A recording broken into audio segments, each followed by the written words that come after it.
I've never seen so many different types of beer in a person's home before. But, well, Raymond is a home brewer. More than that, he's a homebrew supplier, and he needs to have all these samples available for customers. Time to taste some homebrewed beer.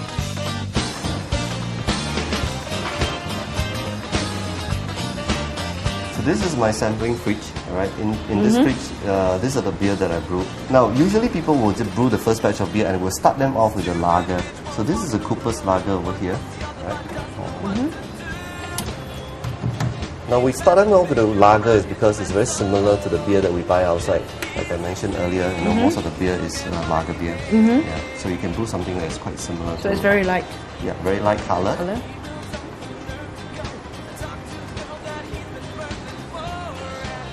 It's very clean tasting, very light. Yes, exactly. You can try an ale, which is a light ale. We call it the Canadian Blonde. Okay. This is what I say, it's a bit fruity, but it's very floral as well at the same time.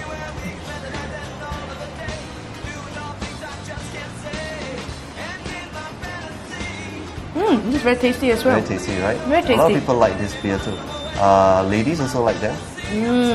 So I usually recommend guys or men who brew the beer at home, who has wife or girlfriend, you better make a beer that even your wife or girlfriend will like.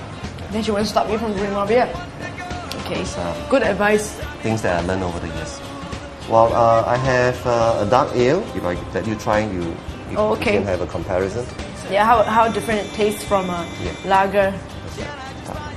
Okay, a dark ale. For this beer, I put a little bit of a cinnamon in there too. So oh, okay, like real cinnamon. Real cinnamon. A stick of it.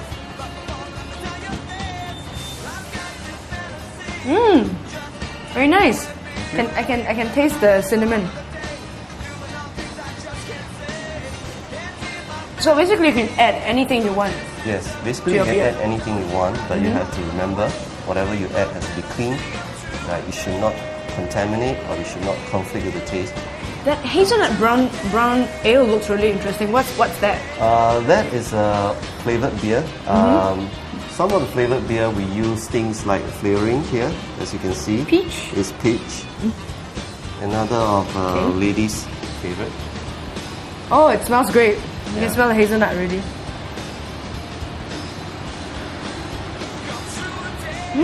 It's like ice cream. Yes. But coffee? a beer. Yeah. Hazelnut coffee. I can see how this will win wives and girlfriends over. Your customers that come back to you, are they really experimental or do they just keep going back to the same kind? Well, strangely enough, there's one beer that every Singaporean or everyone likes. Right? It's called an IPA. It's a dark sort of amber. Okay, let's give it a try. It's a good time to visit Raymond because he's having a homebrewers party.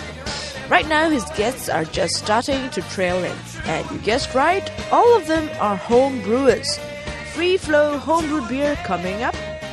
It's quite bitter, but it's got very rich taste in the mouth. Yes, yes. It is also very citrusy because the hop that we use is we call Cascade. It's typical citrus taste. Okay, cheers. Singaporeans' favorite beer, IPA. Hi Sammy, nice to meet you at the party. Hi Yvonne, nice to meet you. Yeah, how often do you come to Raymond's parties like this? I'm here very often, like every week. Every week, so his parties like every week? No, because we are good friends. I'm a GP for him. What's GP? Guinea pig. But if you want to be a little bit more interesting, it's called Guinness pig. So he'll brew his beer, then he'll kind of say, Sam, try this and tell me what you think. So you're a chief taster, you're a cup bearer. No. I think he brews very good beer, and then he always need a very very sharp critic, brutal critic. You're the only lady apart from me at this whole group. So what brings you here? I'm here because Raymond's our friend and he does brewing, so I'm one of the wives. How do you as a wife feel about your husband who is a brewer? Well, I think it's really good because it's a hobby and they do it as though not because they just want to drink, but it's something that they want to have some passion in, and I think it's really nice that men and husbands should have hobbies. Raymond invited me here, so I've been brewing with him for quite a few years. So what made you pick up home brewing in the first place?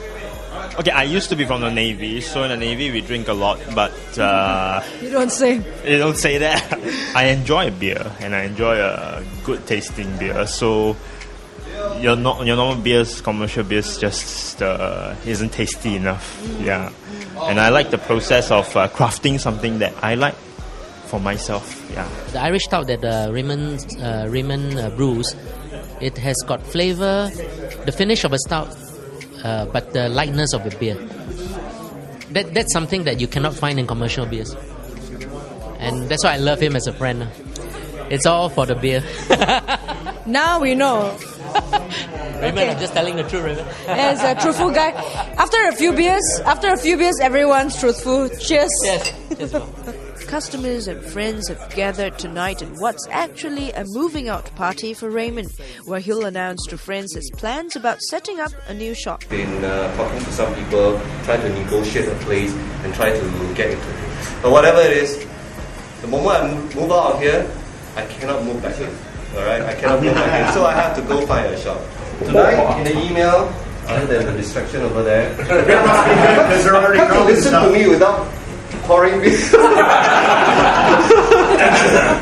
There's no stopping beer lovers at a homebrewers party. Next, meet a brewmaster and his wife, who's a home brewer too.